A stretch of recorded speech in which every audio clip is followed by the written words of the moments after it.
Guilt feelings between the sheets. Why am I caressing my mama's fat knees? 세상을 보는 지역의 눈. 여러분은 지금 황동현의 시선 집중과 함께하고 있습니다. 후쿠시마 방사능 오염수 처리 방식에 대해서 논의를 해온 일본 정부의 자문위원회가 최근 결과 보고서 초안을 내놨습니다. 이 초안을 보면 오염수를 따로 보관하지 않고 바다에 흘려버리는 그런 해양 방류로 일단 정책적 가닥을 잡았다고 하는데요. 곳곳에서 우려와 비판의 목소리들이 나오고 있습니다. 푸른 세상 그린월드 박일선 대표 연결해서 이 해양 방류가 갖고 있는 위험성에 대한 이야기 듣도록 하겠습니다. 안녕하세요, 대표님. 네, 안녕하세요. 네, 최근에 일본에 다녀오신 걸로 알고 있습니다. 어떤 일 때문에 다녀오신 거죠? 네, 그쪽에 제가 도심 재생이나 도심 내의 홍수 관리 문제, 네. 또 동화책, 일본 관련된 동화책을 만들고 있는 일 때문에 다녀왔습니다. 네, 지금 신종 코로나 바이러스 관련해서 지금 전 세계적으로 굉장히 지금 위기 상황인데 일본에도 그런 분위기가 좀 있던가요? 기본적으로 일본하고 한국은 좀 문화적인 좀 차이가 있습니다. 어떤 일이 터졌을 때, 좀 한국은 굉장히 편중되고 좀 극성스럽다 이렇게 말할 수 있는 반면, 네. 일본은 비교적 좀 차분하죠. 한국의 모든 언론이 달려들어서 신종 코로나 바이러스 보도만 하루 종일 하고 있는데 일본은 그런 분위기는 아닌가 보죠. 네, 어떻든 제가 들어갈 때는 마스크 안 쓴 분들이 많았는데 네. 나올 때는 대부분 마스크를 쓰고 있었고 또 이 마트에서 마스크가 다 동이 났어요. 거기도. 네. 그러니까 이제 심하게 느끼고 있는 건 분명하지만 그것이 겉으로 막 요란을 떨거나 그런 분위기는 일본은 늘 아닙니다. 네. 본격적인 이야기를 좀 들었으면 좋겠습니다. 이번에 이 후쿠시마 방사능 오염수를 일본 정부에서 지금 해양 방류 쪽으로 가닥을 잡고 있다 이런 이야기들이 나오고 있는데 어떻습니까? 지금 분위기, 일본 내 분위기. 일단 지금 후쿠시마 원전에 보관돼 있는 탱크의 양을 좀 살펴볼 필요가 있는데요. 네. 이건 전적으로 일본 정부 자료에 의존할 수밖에 없는데 대략 118만 톤 정도 네. 그렇게 좀 저장돼 있고 하루에 170톤씩 이 오염수가 양이 늘어나는 거로 그렇게 지금 볼 수 있습니다. 네. 그런데 지금 이 어민들은 이제 원전 사고가 날 때부터 당연히 반대를 했고요. 네. 다양하게 소송도 하고 있고 지금 인근의 이바라키현의 지사께서도 어제인가 반대하는 입장을 분명히 냈어요. 네. 그러니까 이제 어떻든 주민이나 인근 인접한 후쿠시마와 인접한 지자체에서는 이것이 생존권에 관련된 문제이기 때문에 네. 해양 방류에 대해서 적극적으로 반대하고 있는 거죠. 일본 정부는 그런데 해양 방류 밖에 지금 방법이 없다 이런 식으로 좀 분위기를 몰아가는 거 아닌가요? 그건 분명히 일본 정부 입장에서는 그렇게 몰아갈 수밖에 없는 상황이 되고 있는 거죠. 네.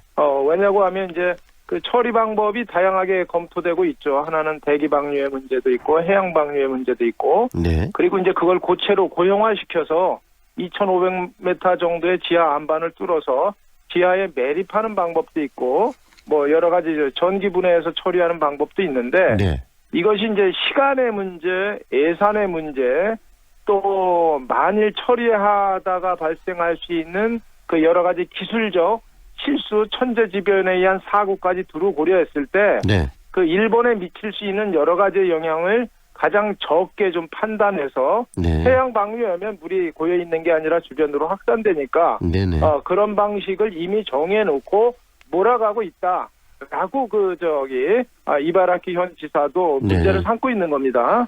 해양 방류가 제일 편한 방식이고 방금 말씀하신 것처럼 해류나 이 물의 흐름에 따라서 이런 방사능들이 흘러가 버리니까 문제가 안 된다고 일본에서는 생각할 수 있으나 실질적으로 바다를 접하고 있는 다른 나라들에게 직접적 영향을 주는 게 바로 이 해양 방류 아니겠습니까? 그렇죠. 지금 해양 방류 문제는 이제 인접한 가장 가까운 나라로 보면 한국이지 않겠어요? 네. 바로 우회가 사할린을 갖고 있는 러시아고, 네. 그 다음에 이어서 베링 해협을 건너가면 알래스카, 미국 땅이 있고 카나다가 있고 이 밑으로 내려오면 오키나와 아래 대만과 또 중국이 있지 않습니까? 네네. 그러니까 우리가 지금 이제 신종 코로나 사태를 국제적으로 좀 확산되는 것처럼 이 문제도 국제적인 문제가 될 수밖에 없는 거죠. 네. 예를 들면 이제 신종 코로나 바이러스를 복균 상태로 보유하고만 있으면 잘 몰랐겠지만 그것이 사람이 옮겨 다니면서 세계적으로 확산돼서 문제가 커지고 있잖아요. 네. 이 오염수의 방류 문제도 또 그와 같은 거라고 저는 보여져요. 근데 더더군다나 문제는 이 얼마나 영향을 미칠 거냐라는 문제를 우리가 판단해내야 되는데 네. 굉장히 어려운 거죠. 왜냐하면 첫째는 한국 정부도 그렇고 저희 단체도 그렇고 그 국제원자력위원회하고 공동조사를 해야 된다라고 하는데 이상하게 그 국제원자력위원회는 이런 문제에 대해서 대단히 소극적인 자세를 보여왔고요. 네. 미국의 자세 또한 마찬가지예요.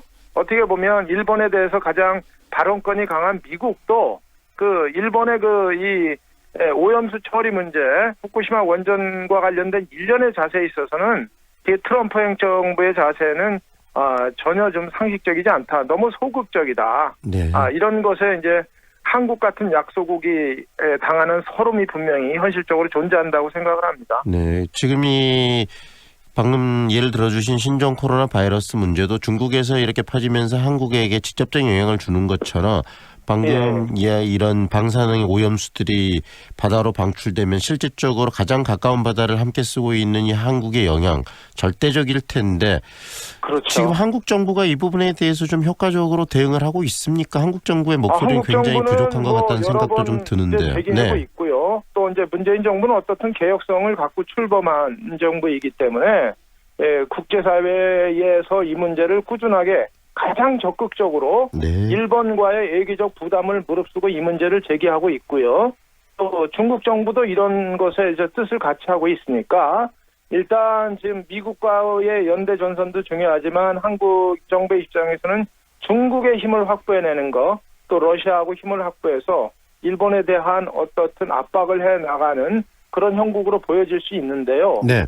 문제는 늘 어떤 일을 접할 때마다 우리가 느끼는 것은 미국 정부는 역대로 오바마 민주당이든 공화당이든 일본의 편을 들어줬지 한국의 편을 들어주지 않았다는 것이에요. 네. 그래서 이런 거에 대해서 지금 우리가 과도할 정도로 신종 코로나 바이러스에 모든 언론이 매달려 있는데요. 네. 어떻게 보면 이 문제는 어떻든 그 신종 코로나 바이러스 문제는 일종의 감기이기 때문에 이건 정리되고 있고 태국이나 그런 쪽에서의 새로운 그 여러 가지 치료 방법에 의해서 해결 방법이 나오고 있지 않습니까? 네네. 사실 심각한 거는 지금 이 후쿠시마 원전 처리수의 해양 방류 문제로 일본이 사실상 결정하고 밀어붙여가는 국면이고요. 네네. 저건 제 판단으로는 동계올림픽 끝나면은 그렇게 벌일 것 같아요. 그래서 시간이 사실 많지 않습니다. 방금 말씀하신 것처럼 한국 정부가 더 적극적으로 이 문제를 나서야 되고요. 또 저희 같은 시민환경단체에서도 이것을 국제적으로 더 이슈화시키는 그런 활동들이 아주 기묘한 시점이다. 시간이 많지 않다. 이런 절박함이 좀 있습니다. 방금 말씀하신 것처럼 이 신종 코로나 바이러스 문제는 결국은 이 백신이 개발되면서 점점 잦아들 수 있는 문제지만 이 방사능의 문제는 앞으로 50년, 100년 동안 지속적으로 이 대한민국의 환경에 그리고 건강에 영향을 줄 수 있는 부분이기 때문에 정말 심도 있는 고민들 국민들 모두가 이 관심을 좀 한데 모아야 될 필요성이 있지 않겠습니까? 정말 이게 이제 워낙 양이 많고요. 전례가 없잖아요. 네. 피해가 예를 들면 백두산 화산이 터지면 얼만큼 피해가 있냐. 이게 굉장히 막연하잖아요. 그것을 분석해내는 것은. 왜냐하면 어떻게 터질지도 모르고요. 바람이 또 어떻게 불지도 모르고요. 이게 이제 너무 변수가 많은 것처럼 후쿠시마 지금 모아진 천문학적인 처리수를 해양 방류했을 때 태평양을 극단적으로 포기해야 되지 않냐 이런 전제를 갖고 국제사회가 어떻든 머리를 맞대야 된다. 그리고 머리를 맞대도록 하는데 그 누구보다도 한국 정부가 또 한국 시민사회가 앞장설 수밖에 없다. 지리적으로 그런 우리의 그 절박함과 아픔이 있습니다. 지금. 네, 오늘은 여기까지 듣겠습니다. 고맙습니다. 네, 감사합니다. 지금까지 푸른 세상 그린월드 박일선 대표와 함께했습니다.